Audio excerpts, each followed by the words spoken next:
మీరు బేసిక్ డాన్సరా? అంత ఎందుకంటే కొన్ని కొన్ని వీడియోస్ నేర్చుకున్నది ఏం కాదు, జస్ట్ స్కూల్లో కాలేజ్లో చేసింది అంతే. సో అక్కడ ప్రాక్టీస్ చేస్తారా లేకపోతే స్పాట్ లో వచ్చేద్దా? ఒక 2 times చూసుకుంటాను స్టెప్స్, తర్వాత సో ట్రై చేస్తాను. ఈ సింగిల్ టేక్ ఏవి రావండి, ఏదో చాలా రేర్ గా వస్తాయి, 1 or 2 takes పడుతుంది, అప్పుడప్పుడు 3-4 కూడా పడతాయి. అండ్ అది కాకుండా ఇంకొకటి ఎన్యాక్ట్ చేసింది అయితే కనుక ఇది మన తెలంగాణ మూవీ ఒకటి బలగం, బలగంలో ఆ డైలాగ్ కూడా కూల్ డ్రింక్ మామూలుగా మీరు కూల్ డ్రింక్ తాగుతారు కదా అని ఒక ఆడియో ఉంటది, నాకు గుర్తు రావట్లేదు ఎగ్జాక్ట్ గా ఫస్ట్ లైన్స్ ఏముండదు, ఆ డైలాగ్ కూడా నాకు చాలా ఇష్టం నేను చేసిన దాంట్లో. మామూలుగా మీరు కూల్ డ్రింక్స్ ఇప్పిస్తారు కదా, ఓకే సూపర్.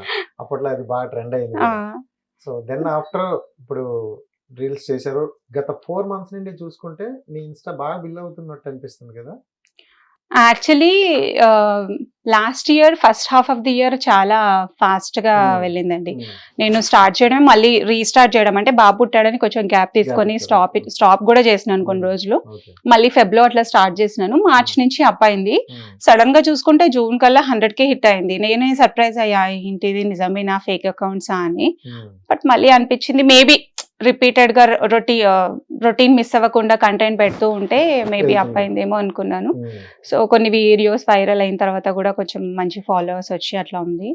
లాస్ట్ కొంచెం 4 to 5 months నుంచే ఇంకా లో అయిందని చెప్పాలి, నేనే కొంచెం వీడియోస్ తక్కువ చేస్తున్నా.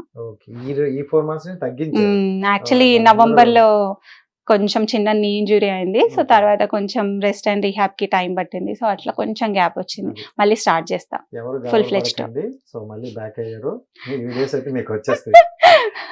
గ్యాప్ ఇవ్వలేదు, వచ్చింది. అర్థం చేసుకుంటా. సో రైట్, అంటే ఇలాంటి వీడియోస్ చేసేటప్పుడు ఎక్కువగా మ్యారేజ్ అయిపోయింది కాబట్టి మన ఫ్యామిలీని కాకపోయినా పక్క నుండి గట మీకు ఎందుకు ఇలాంటివి అవసరమా? అంటే ఇనిషియల్ గా టీజ్ చేసేవాళ్ళు, అట్లా డైరెక్ట్ గా అనేవాళ్ళు కాదు, ఇనిషియల్ గా టీజ్ చేసేవాళ్ళు. వస్తే ఇన్స్టాగ్రామ్ లో పెడతావు కదా, అన్ని పెడతావు కదా, ఇది పెట్టు అది పెట్టు అని కొంచెం అట్లా టీజ్ చేసిన అనేవాళ్ళు. బట్ నేను పిచ్చ లైట్ తీసుకునేదాన్ని, చేస్తుంది నేను, ఎఫర్ట్స్ పెడుతుంది నేను, నేనెందుకు చెప్పాలి. కొన్నిసార్లు ఫ్రెండ్స్ ఎంకరేజ్ చేసే వాళ్ళు ఉంటారు కదా, వాళ్ళు చాలా అనిపిస్తుంది. మా హస్బెండ్ మా మమ్మీ రెగ్యులర్ గా అన్ని చూసి అన్నిటికీ రివ్యూస్ ఇస్తూ ఉంటారు. ఇంకా కొంతమంది ఫ్రెండ్స్ ఉన్నారు రెగ్యులర్ గా పుష్ ఇస్తూ ఉంటారు, దాంట్లో ఎక్స్ప్రెషన్ ఇచ్చినావు, అసలు ఆ స్టెప్ వేసినావు బాగుంది అని చెప్పినప్పుడు బాగా అనిపిస్తుంది. అట్లా జెన్యూన్ రివ్యూ ఇచ్చే వాళ్ళు ఒక 4-5 members చుట్టూ ఉంటే చాలు. మిగతా వాళ్ళు ఎంతమంది వచ్చినా కాదు, ఎక్కువగా చూసుకుంటే హస్బెండ్ హస్బెండ్ హస్బెండ్ అనే వింటాను. సో ఏంటి అంత హస్బెండ్ సపోర్ట్, బాగా ఏం చేశారు? అంటే అసలు నేను ఏదైనా చెప్పక ముందే ఆయనకు అర్థమైపోతుంది, చెప్పేస్తాడు. అంటే ఇప్పుడు నేను ఇట్లా యాంకర్ రాజేష్ ఇట్లా అడిగాడు ఇన్స్టాలో అంటే మరి ఓకే చెప్పాల్సింది కదా, ఏం ఆలోచిస్తున్నావు అంటే నాకు చెప్పాలని ఉంటుంది, బట్ స్టిల్ ఒక మాట చెప్దామని నేను అనుకుంటా. అతను ఏమంటాడంటే నువ్వు నన్ను అడగాల్సిన అవసరం ఏముంది, ఓకే చెప్పాల్సింది, వెళ్దాం కదా అని. నేనే ఇంకొక నిమిషం ఆలోచిస్తా అనమాట, చెప్పాలా వద్దా, నేనే కొంచెం ఎక్కువ టైం తీసుకుంటా. బట్ తను చాలా సపోర్టివ్. మా పెళ్లికి ముందు మా డాడీ ఎట్లా అయితే బ్రాడ్ మైండెడ్ ఉండి మమ్మల్ని ఎక్కడ స్టాప్ చేయకుండా ఎట్లున్నాడో, పెళ్లి తర్వాత మా హస్బెండ్ అట్లా చాలా బాగా చూసుకుంటారు. ప్రతి ఒక్కరు కోరుకునేది ఏంటంటే ఎలాంటి హస్బెండ్ కావాలని కోరుకుంటారు, బట్ మీకు అలాంటి హస్బెండ్ వచ్చారు. అంటే ఎలా అంటే కొన్ని చెప్పాల్సిన అవసరం లేదు తనకి, ఎస్పెషల్లీ ఇట్లా ఎక్స్ప్లెయిన్ చేసి విడమర్చి చెప్పాల్సిన అవసరం లేదు, ఇట్లా చెప్తే అర్థం చేసుకుంటారు. కొన్ని విషయాల్లో నాకన్నా ఎక్కువ తను పుష్ చేస్తాడు. ఇన్స్టా చేయడం కూడా ఇనిషియల్ గా నేను ప్రైవేట్ ప్రొఫైల్ పెట్టుకొని జస్ట్ నాకున్న 500-400 ఫ్రెండ్స్ ఫ్యామిలీతో షేర్ చేస్తుంటే, ఆల్రెడీ చేస్తున్నావు మళ్ళీ దానికి ప్రైవేట్ ఎందుకు రా, పబ్లిక్ పెట్టు, చూస్తారు కదా అంటే అందరు చూస్తారు, అందరు చూడడానికే పెట్టమంటున్నా, నేను టాలెంట్ ఉంది కదా, నువ్వు పిచ్చి పిచ్చిగా చేస్తే నేనే అనేదాన్ని, ఎందుకు రా జనాల్ని చంపుతున్నావు అని, బాగానే చేస్తావు కదా ఇంకా పెట్టు అని. సో అట్లా ఇన్స్టాని ప్రైవేట్ నుంచి పబ్లిక్ ప్రొఫైల్ మార్చిన తర్వాతనే నాకు కూడా కొంచెం జోష్ వచ్చింది. ఓకే మనకు కూడా ఎంకరేజ్ చేసే వాళ్ళు ఉన్నారు, ఇట్స్ ఓకే, చూడొచ్చు, చెయ్యొచ్చు అలా. అవునండి, లవ్ అండ్ అరేంజ్, TCS లోనే.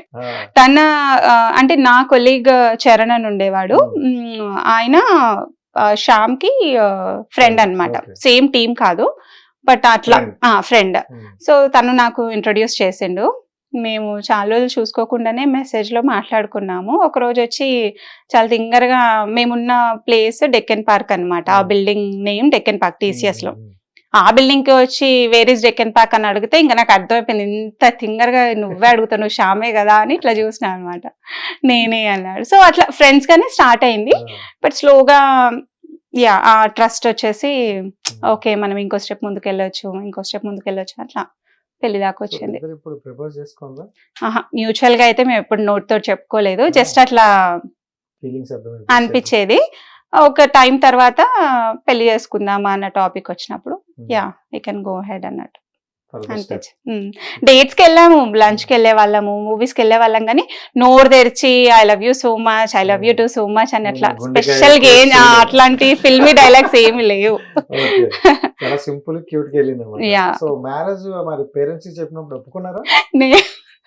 మాది తెలంగాణ ఫ్యామిలీ కదా, మా డాడీ చాలా బ్రాడ్ మైండెడ్ పర్సన్. బట్ నేను మ్యారేజ్ టైంలో కొంచెం ఎక్స్పెక్ట్ చేసిన, మా డాడీ నో అంటాడు, నన్ను రూమ్ లో లాక్ చేస్తాడేమో, అలా